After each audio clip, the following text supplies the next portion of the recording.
The platelets, which are used in blood clotting, is the feature that we all know about platelets. But in addition to that, they carry growth factors that are released to help stimulate and promote the healing process.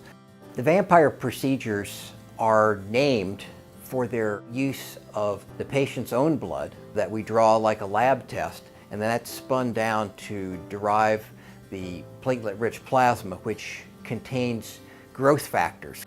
This type of procedure, using platelet rich plasma, has been used for many years, especially in wound healing, and now we're applying it to the space of aesthetic and cosmetic treatments.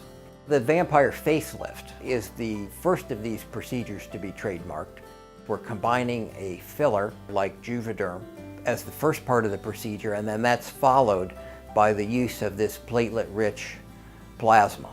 So we have the volume effect of the Juvéderm in addition to the healing and regenerative and restorative properties of the growth factors from the platelets.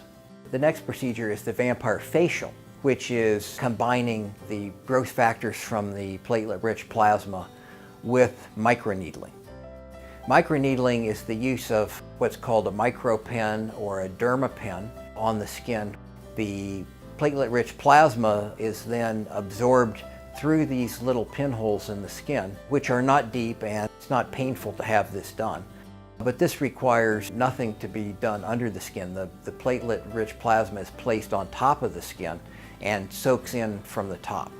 So this is a procedure that can be repeated more often and has more of an effect on the surface of the skin rather than the tissue under the skin like the Vampire Facelift does. So we find that they're complementary.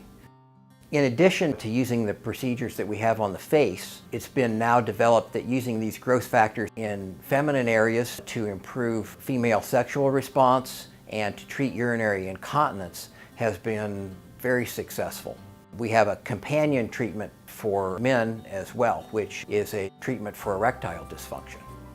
For both the O shot and the Priapus shot, the effect is primarily a vascular effect. So in other words, new blood vessels and greater blood flow into the organs involved with the sexual response. It helps sex be more enjoyable.